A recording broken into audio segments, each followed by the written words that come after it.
très activement. Et à plusieurs métropoles, à 8 métropoles en plus de la région Île-de-France, je les cite pour que ce soit clair pour tout le monde, les métropoles, je dis bien, de Grenoble, Lille, Lyon, Aix-Marseille, Montpellier, Rouen, Saint-Étienne et Toulouse. L'ensemble des élus de ces métropoles ont été appelés, les préfets mobilisés pour organiser les choses. Ce couvre-feu, il se fera entre 21h et 6h du matin, et il commencera à partir de ce samedi 0h. Et il durera combien de temps? Écoutez, il durera, le gouvernement est en mesure de le décider pour 4 semaines. Nous irons devant le Parlement pour pouvoir essayer de le prolonger jusqu'au 1er décembre. L'analyse que nous faisons, c'est que si dans les 6 prochaines semaines, nous arrivons dans ces zones de circulation active, à avoir les mesures qui ont été annoncées ces dernières semaines, parce que toutes ces métropoles ont été, pour certaines à l'exception de Rouen, qui a eu une accélération ces derniers jours, ont déjà vu leurs bars être fermés et d'autres lieux déjà subir des contraintes. Si pendant 6 semaines, nous tenons ce couvre-feu, on est collectivement responsable justement d'un engagement collectif de réduction de ces contacts, à ce moment-là, nous pensons que nous pourrons progressivement réouvrir. Je suis très prudent parce que l'expérience nous enseigne qu'on ne maîtrise pas tout, qu'on ne sait pas tout dire. Mais 6 semaines, c'est le temps qui nous paraît utile. Je veux bien simplement qu'on comprenne l'objectif. L'objectif, c'est de pouvoir continuer à avoir une vie économique, à fonctionner, à travailler, à ce que les écoles, les lycées, les universités soient ouvertes et fonctionnent, à ce que nos concitoyens puissent travailler tout à fait normalement, à ce qu'il puisse y avoir évidemment une vie sociale, mais en réduire les aspérités. Et au fond, ce qu'on veut surtout attraper, si j'ose dire, à travers cette mesure de couvre-feu, c'est tout ce qui a fait progresser le virus dans ces régions, c'est-à-dire les rendez-vous, entre guillemets, privés, les parties, les anniversaires, les moments de convivialité, on se retrouvait à 50 et 60, des soirées festives, malheureusement, parce que ce sont des vecteurs d'accélération de ce virus. Pour être clair et concret, à 21h, dans toutes ces villes, ça doit faire 18-20 millions d'habitants, j'ai fait l'addition approximative. Vous avez raison. Tous les cinémas, tous les théâtres, tous les restaurants, tous les bars sont vides. Tout le monde est chez soi ou sur le chemin du retour vers chez soi? Alors, ils fermeront en effet pour cette heure-là. Après, ça dépend. Je pense qu'il faut accompagner de beaucoup de bon sens tout cela et d'une gestion très locale. C'est-à-dire que, évidemment, tous ces établissements devront fermer à 21h. Et après, ça dépend de votre situation particulière. Si vous habitez à côté du restaurant, vous pouvez sortir à 21h et être chez vous. Si vous avez une demi-heure de transport, vous allez vous organiser pour le quitter à 20h30. Et puis après, il y aura aussi des éléments de concertation locale, parce qu'on voit bien que les situations sont très différentes. L'organisation de nos vies ne sont pas les mêmes à Grenoble, Rouen, Saint-Étienne ou Paris. 21h, c'est important parce qu'il y a des conséquences évidemment sur les restaurants, sur les bars, déjà très affectés par les précédentes mesures, sur les théâtres, sur les salles de spectacle. Est-ce que vous avez prévu de nouveaux dispositifs pour venir en aide à ces commerces, à ces... Alors, vous avez d'abord totalement raison. On va essayer d'aider au maximum, par exemple pour les théâtres, les cinémas, à pouvoir avoir des reprogrammations, organiser les choses pour pouvoir y aller un peu plus tôt. Je le dis parce que dans beaucoup d'établissements, les restaurants, les théâtres, les cinémas, on a conçu collectivement des règles qui font qu'on est très bien protégé.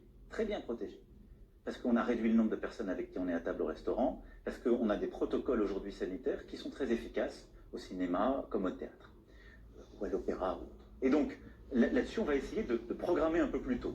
Il est sûr qu'il y aura des conséquences économiques pour ces secteurs. Il y a des restaurants qui vont le fermer. Et donc, de manière très claire, par exemple à Paris, on sait très bien que si on demande ce couvre-feu à 21h, on a même des restaurants qui décideront de fermer. Donc je vais être très clair pendant ces 6 semaines. D'abord, on y reviendra sans doute quand on parlera d'économie, mais le chômage partiel à plein, c'est-à-dire 100% pour l'employeur, va être réactivé pour tous ces secteurs. Hôtellerie, café, restaurant, tourisme, événementiel, culture, sport. Donc 100%, 84%, jusqu'à 4,5 SMIC et 84% du net pour les salariés. Mais on prend en charge à 100% pour l'employeur. On a donné des délais nouveaux pour les prêts garantis par l'État. On peut décaler d'1 an le début du remboursement et on l'a échelonné sur 5 ans avec des taux très préférentiels qui ont été négociés.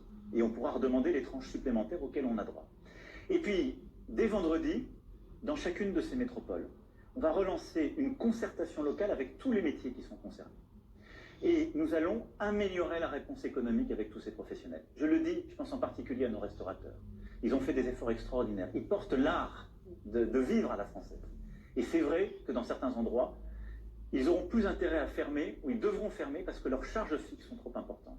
Comment on améliore Et donc, justement la réponse? ça veut dire que très concrètement, on va mettre en place des dispositifs supplémentaires, parce que, de manière très claire, je ne veux pas que nos indépendants, nos TPE, nos PME, ferment, tombent en faillite à cause de ce couvre-feu, comme c'était à cause du confinement. La vie économique fait que dans certains secteurs, on sait les conséquences qu'on a, on le voit aujourd'hui avec certains cas dont on parle à juste titre beaucoup, mais nous aurons des dispositifs de soutien supplémentaires, c'est-à-dire qu'on va améliorer l'accompagnement économique de tous ces secteurs dans les métropoles où le couvre-feu est installé, parce que pour certains, il faudra faire plus que ce qu'on a fait avec le fonds pour les indépendants ou avec les mécanismes que je viens de dire.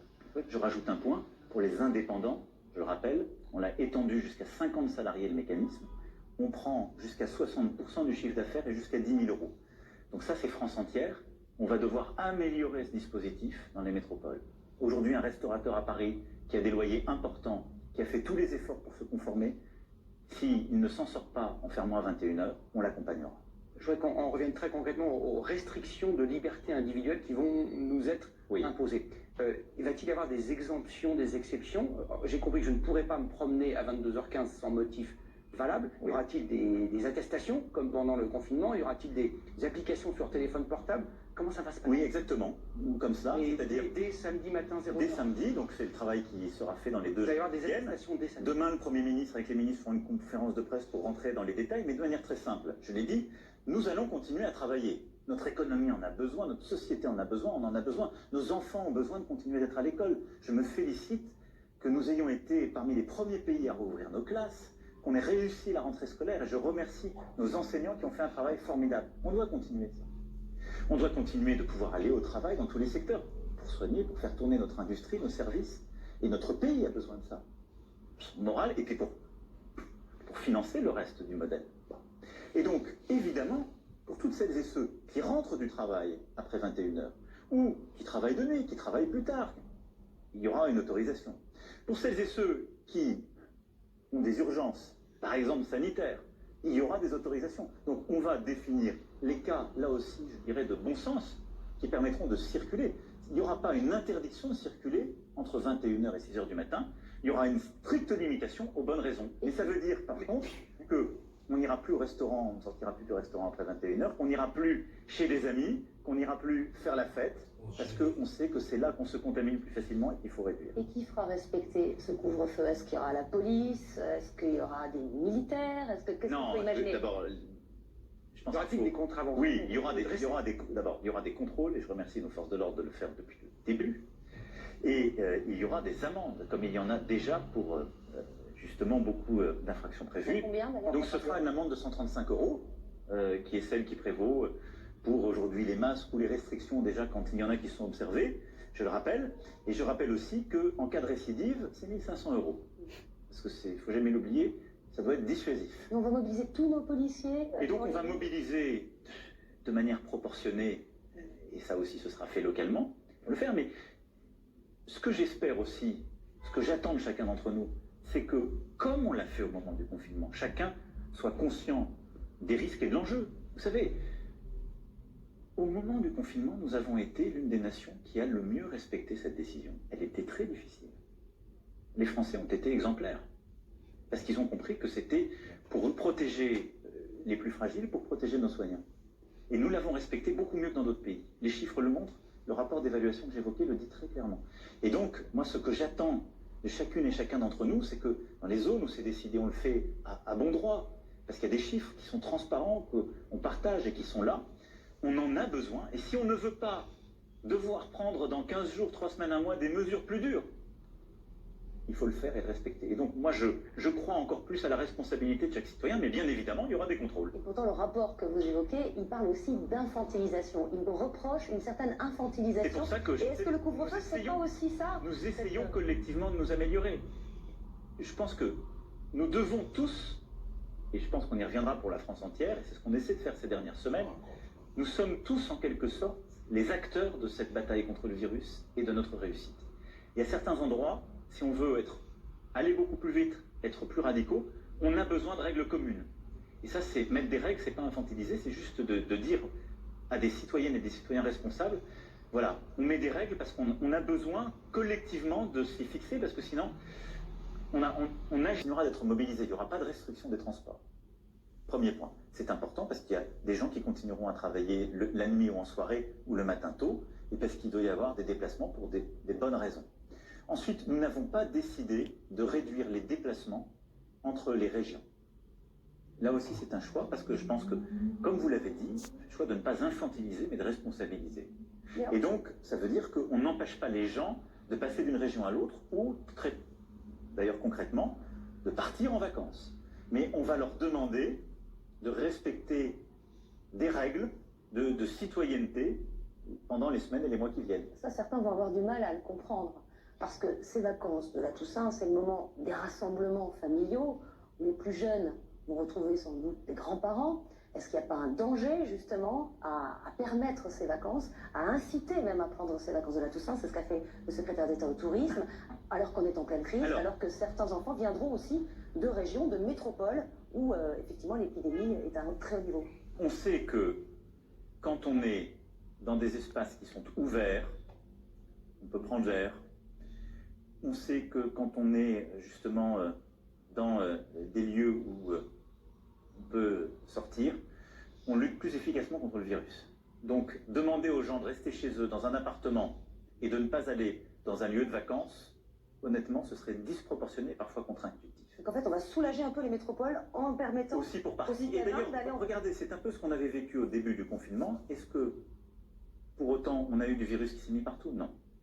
Par contre, ce qu'on va dire très clairement, ce que je dis ce soir très clairement à nos concitoyens, s'ils vont dans une location, dans leur maison de vacances, c'est de respecter les règles comme s'ils étaient chez eux, c'est-à-dire de continuer à prendre évidemment les précautions qu'il va y avoir partout dans la société, mais surtout, si on va se rassembler en famille, et là aussi c'est encore une fois du bon sens, je partage la contrainte avec vous tous et toutes, c'est qu'on ne va pas réglementer tous les comportements. Je ne vais pas dire aux gens, on vous empêche de bouger de votre ville, on vous empêche 3 jours avant de partir en vacances. Là, vous me diriez, vous infantilisez les gens. Non, vous pouvez partir en vacances parce que ce serait disproportionné de vous empêcher de le faire, mais si vous allez en famille, si vous allez avec les grands-parents, si vous allez avec des membres de votre famille qui sont fragiles, il est impératif de respecter les règles d'usage, c'est-à-dire même dans le cadre familial, de mettre vos masques si vous ne venez pas d'être testé, et eux non plus, c'est-à-dire de protéger les autres. Quand on met son masque, on protège les autres.